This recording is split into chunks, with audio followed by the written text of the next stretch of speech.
Welcome to Made, the show about building yourself through grit, failure, and perseverance. I'm Seth, and today we're talking about mental heuristics. And if this is new to you, if you've never heard about a mental heuristic, then I'm excited for you. What a mental heuristic is, it's basically a simple rule of thumb that allows us to make decisions quickly and efficiently when we don't have the time or resources to analyze every single detail.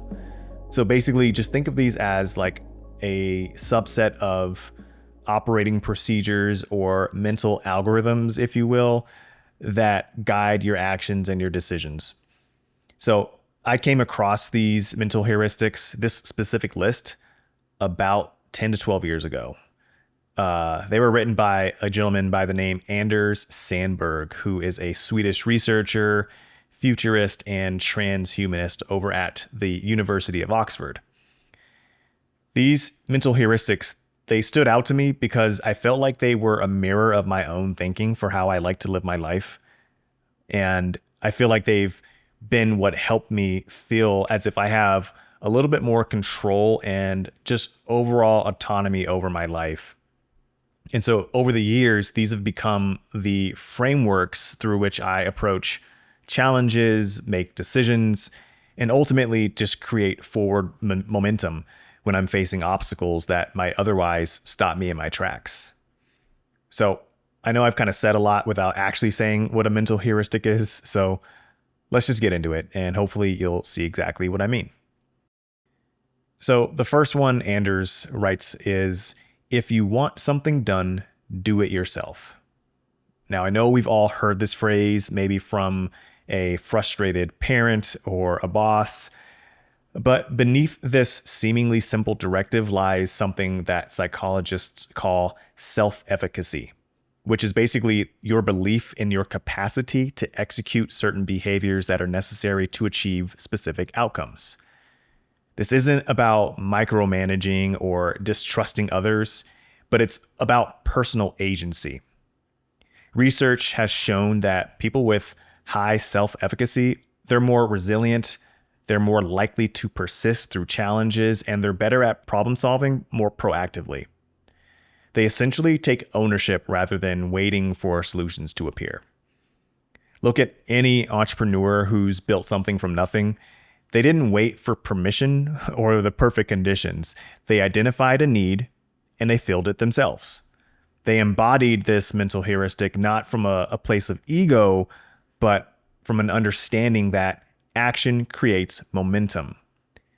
Taking ownership of problems is transformative because it immediately shifts you from passive observer to an active participant in your life. When you adopt this do-it-yourself mindset, you're developing what psychologists call an internal locus of control, which is the belief that you influence outcomes through your actions rather than being at the mercy of external forces. People who lack self-efficacy, they often find themselves stuck in patterns of learned helplessness, waiting for someone else to come and fix their problems or create opportunities for them. This passive approach not only delays solutions, but it reinforces the belief that you lack the power to change your circumstance. In my own life, I've seen the benefits of this approach play out countless times. So a few years back, I got into real estate investing in rental properties, and these houses were livable, but they all had something that needed fixing. So my first instinct was to research how to fix it before calling somebody. Even if I ultimately needed professional help, the understanding that I gained through trying it first, I feel like just made me a more informed consumer, and it also saved me money in the long run. So this mindset, it's not about just fixing a leaky faucet, like in my example. It's about shaping the way you move through the world. When you take ownership, you reinforce the belief that your actions matter. That belief is foundational because it affects how you handle setbacks, how you pursue your goals, and how you see your own potential. I feel like in a world that often pushes towards convenience and outsourcing, reclaiming that sense of personal agency is powerful. It builds resilience, it builds confidence, and clarity, which are three things that you need if you want to do anything meaningful in your life, whether big or small. All right, mental heuristic number 2. Never procrastinate anything you can do right now. I get it. We've all been there, okay? That nagging feeling, that nagging task that we keep pushing off, which somehow grows more daunting each and every time we postpone it. What's happening in your brain is actually kind of fascinating. This is something that I learned. So what happens is your amygdala, which is the fear center, actually activates, which triggers a stress response. So that means each time you postpone a task, you're actually training your brain to associate that task with discomfort, which makes it even harder to do the next time. It's like this vicious cycle, if you will. Research from the Journal of Behavioral Neuroscience shows that taking immediate action actually reduces anxiety by 27%. Just think about that for a second. By simply doing the thing right now, you're cutting your stress by more than a quarter. That is significant. For example, when you get that email that requires a thoughtful response and you think to yourself, I'll just deal with it later, that's your brain protecting you from potential discomfort. But if you tackle it immediately, not only do you remove it from your mental load, you actually experience a neurochemical reward that reinforces the behavior. Another study in the Journal of Behavioral Neuroscience in 2017 monitored stress biomarkers in participants who either procrastinated or immediately addressed challenging tasks. The immediate action-taking group consistently showed lower cortisol levels and reported feeling a lot more in control of their workload. There's also this thing that productivity expert David Allen calls the 2-minute rule. So this is basically if a task takes less than 2 minutes, then do it immediately. Now, the beauty of the 2-minute rule lies in its simplicity and its immediate impact. So just think about all those small tasks that pile up throughout your day, responding to a quick email, scheduling an appointment, responding to a text message, whatever. Whenever you handle these immediately, you prevent the cognitive load of remembering them later. So I don't know if you're like me, but when I create this like endless list of to-dos, some of them are like things I can do right now, but I'll just create like a little to-do list. I literally feel the angst, the angst of like, I'm gonna have to deal with this later.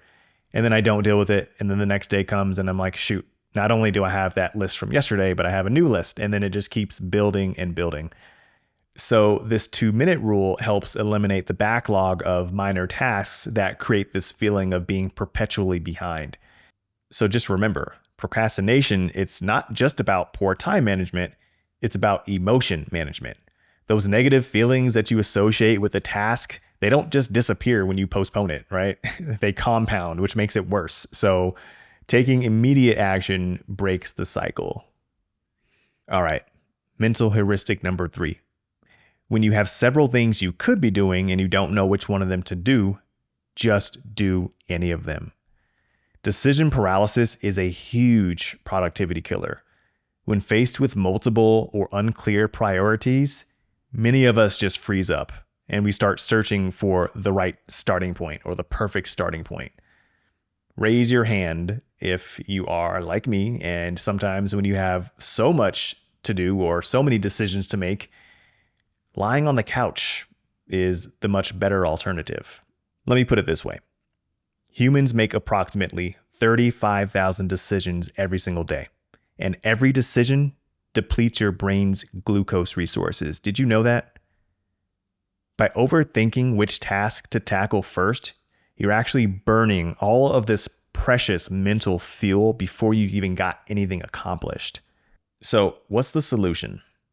Well, there is an economist by the name Herbert Simon who called the solution satisficing. Now, I'll be very honest with you, I've never heard of satisficing. I actually had to look that up and also look up how to pronounce it. But basically, it's the combination of two words, satisfy and sufficient. So when you put them together, what satisficing means is choosing the option that's good rather than perfect. An MIT study found that this approach boosts productivity by 40%. That's a lot. So how does it work? Think about the last time you needed to choose, let's say, a restaurant for dinner. The perfect choice would require researching every restaurant in your area, reading all of the reviews, which I actually do that, comparing the prices, analyzing the menu, considering the travel distance. But most of us don't do that, okay? We pick the place that meets the basic criteria, which is good enough, reasonable price, convenient location, and then we move forward. That is what satisficing is. It's accepting good enough to avoid decision paralysis. So I've experienced this firsthand many, many times, all right? Let's just take this podcast, for example. This podcast, I've been sitting on it for a few years. I've always wanted to make a podcast, but I spent years debating on different formats, the episodes, the guest strategies, like every aspect of this podcast. I just sat there and overanalyzed, all while producing nothing. And so finally, I just picked a format. I bought all the equipment and I started recording. All right. Was it perfect? No, but now it exists. And now I can improve from here. The momentum that you gain from completing any task often provides the clarity and confidence to tackle the next one. So the next time you're uncertain about something, just pick something and just start, okay? Motion beats meditation, especially when you're stuck in analysis paralysis. All right, mental heuristic number 4. Now, I personally love this one. I can't tell if it's my favorite, because there's one more coming that also just hits me pretty deep. But this one, I think I almost just stopped dead in my tracks when I read it. It says that you should always assume you will succeed. Okay, now I know that might sound like empty motivational poster talk, but there's actually compelling science behind optimistic assumption. But before we get into the science of it all, let's just talk about this a little superficially. When you have an assumption that you won't succeed, and oftentimes this assumption is very deep down inside, your output is immediately handicapped. It's like running a race with this invisible weighted vest on, okay? Your efforts will always be limited by your belief ceiling. Okay, now let's get on to the scientific aspect. The Journal of Applied Psychology found that athletes who visualize successful performance improve actual results by 15%. So there was this study where researchers worked with 200 college athletes across a ton of different sports. One of the groups practiced visualization techniques and focused on a performance for just 10 minutes a day in their mind, while the other group only engaged in physical training, so actually playing the sport, shooting the basketball, hitting the golf ball, whatever. So after 8 weeks, the group that did visualization, they outperformed the control group by 15% on objective performance metrics. Wow. So I'm not suggesting you just go all blind optimism here, okay? Rather, I'm advocating for what psychologists call realistic optimism, which is acknowledging challenges while maintaining the assumption that you will find a way.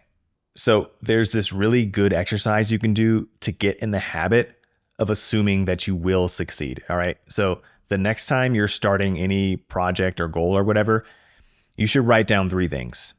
Number 1, what does success look like?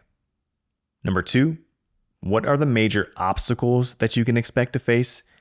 And number 3, ask yourself, why do you believe you can overcome these obstacles? That one is really important. So this exercise, it reinforces your assumption of success while keeping you grounded in reality. So just think about how different your approach would be, right? If you began each challenging task or goal, assuming that you would find a solution rather than assuming that you might fail. One of those mindsets activates your problem-solving abilities, while the other triggers your stress response, okay? So choose wisely. Okay. So mental heuristic number 5. Now, this is the one that I said was I think my favorite. I honestly can't decide between the two, but yeah, I just love this one. So it says, if you can't find a solution, change the rules. I love it. So there's this pattern that I've noticed among the world's greatest innovators. It's that when conventional approaches fail, they don't try harder within the same constraints. They just change the parameters of the problem entirely. So just think about Elon Musk, all right?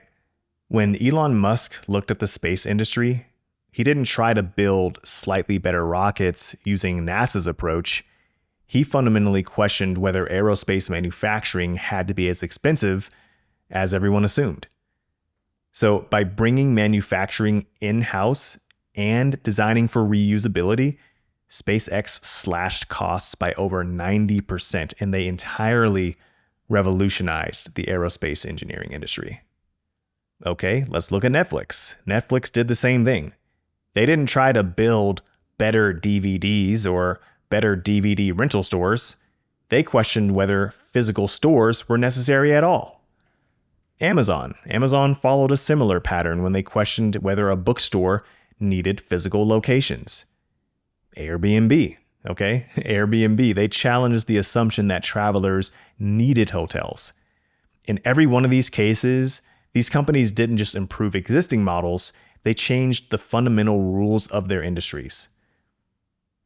According to Harvard Business Review, 68% of breakthrough innovations came from challenging fundamental assumptions.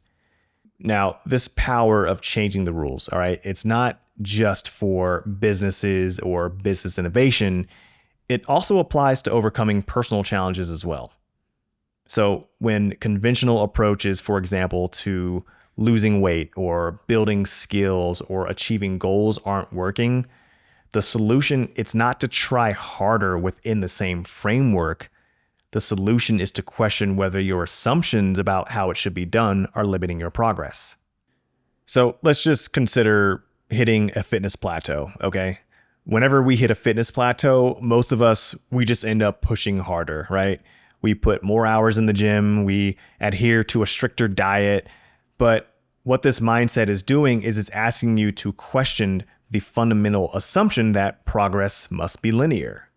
So maybe incorporating rest days actually accelerates growth, or perhaps introducing completely different movement patterns breaks through the plateau. This mental heuristic, it doesn't mean abandoning all constraints because constraints often fill creativity. It means recognizing which constraints are real and which are self-imposed. Challenging the latter can lead to extraordinary solutions. Mental heuristic number 6. If you cannot do anything about something, there's no point worrying about it. So the ancient Stoics had this concept they called the dichotomy of control, which is distinguishing between what we can influence and what we cannot. The dichotomy of control is a simple but powerful mental framework that categorizes everything in your life into 2 buckets: the things within your control and the things outside of your control. The Stoics believed that peace of mind comes from focusing your energy exclusively on that first bucket, so things that are within your control, your thoughts, your actions, and your responses. You do that while accepting that the second bucket just is what it is, all right? And you do that without emotional resistance. It's about understanding that worrying about things that you can't influence, it's not just unproductive, but it's actually harmful to your well-being. And this isn't just philosophy, okay? It's practical psychology. There was a study in 2023 that linked this exact mindset to 30% lower cortisol levels, which is the hormone associated with stress. And then according to an article that I read in Psychology Today, 85% of what we worry about, it never materializes. And the 15% that does, it's not as catastrophic as we feared. Let me give you a quick example, all right? So imagine you've booked a flight for an important meeting, right? And suddenly there's a huge weather delay. You have zero control over the weather or the airlines, okay?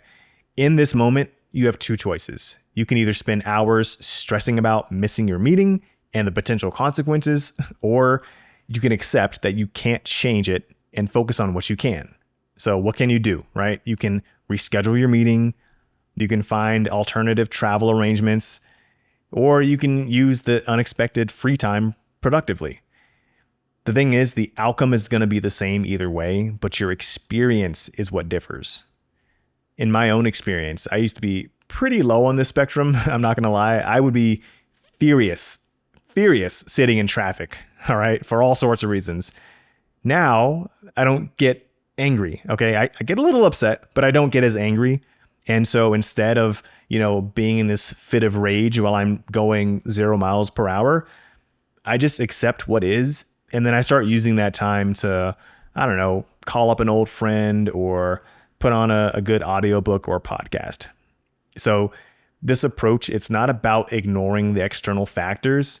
It's just about allocating your finite mental and emotional resources where they can actually make a difference.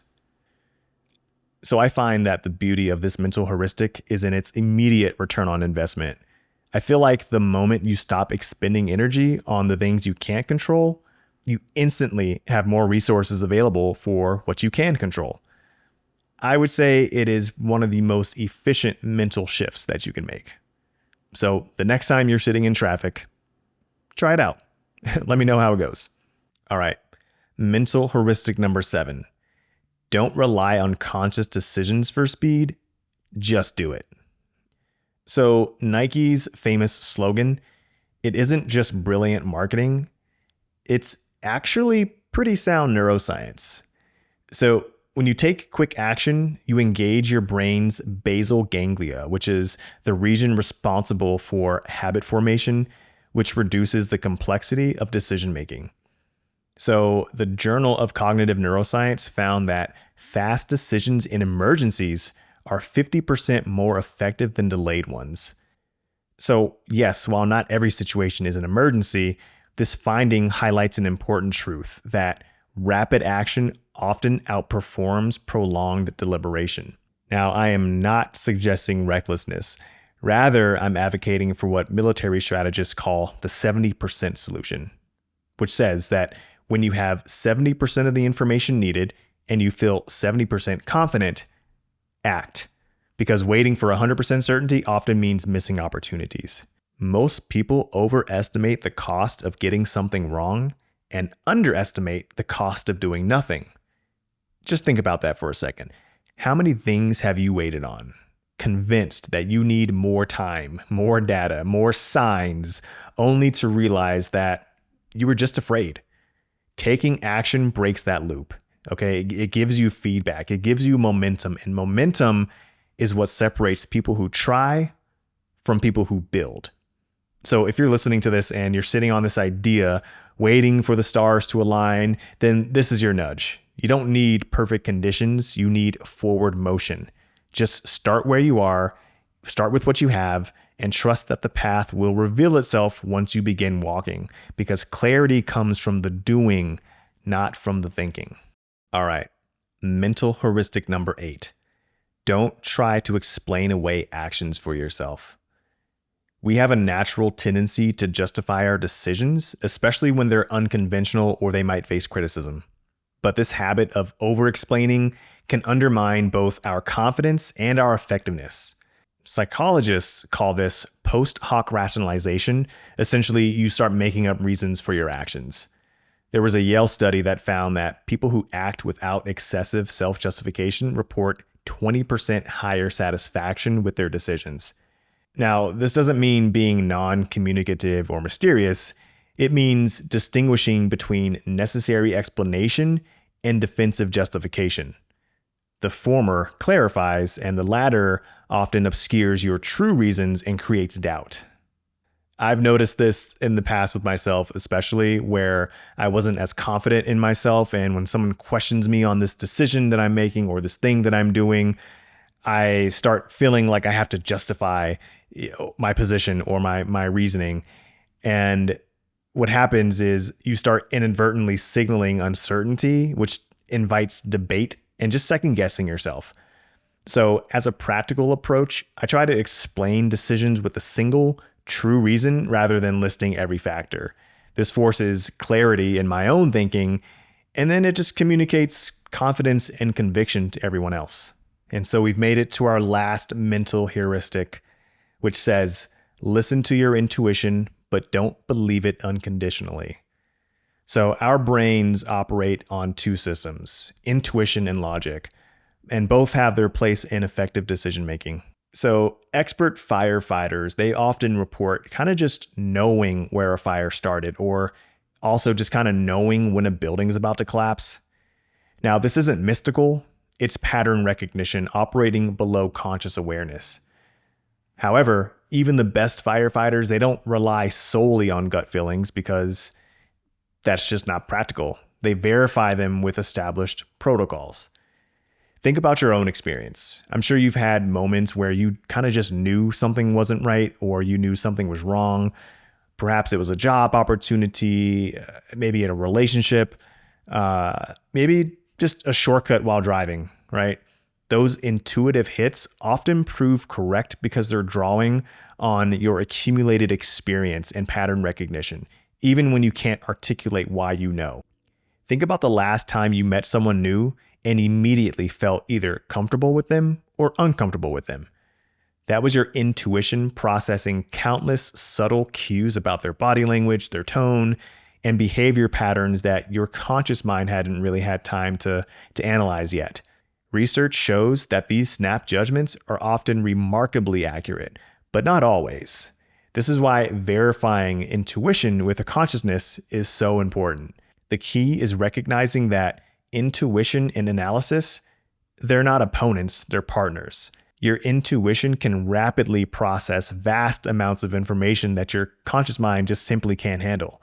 But it's also susceptible to biases and emotional distortions. So again, the heuristic here is to trust it, but verify it. Okay, and so we've made it to the end. Those were the mental heuristics.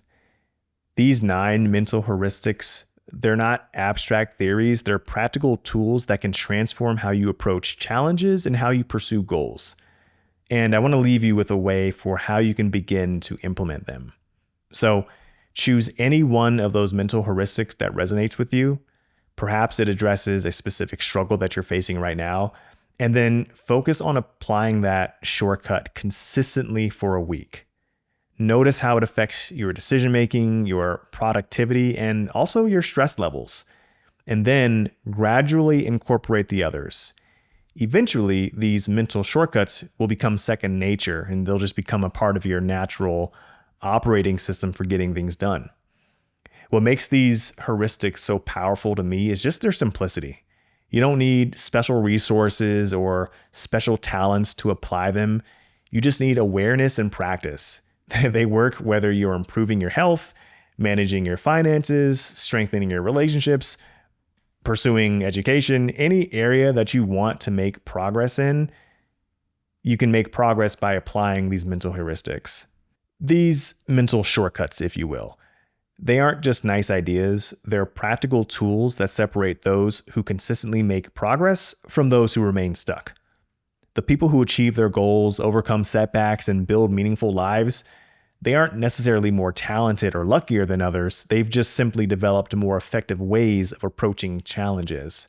Remember, extraordinary results don't come from extraordinary resources. They come from an extraordinary operating system, and these 9 mental heuristics can help you build just that.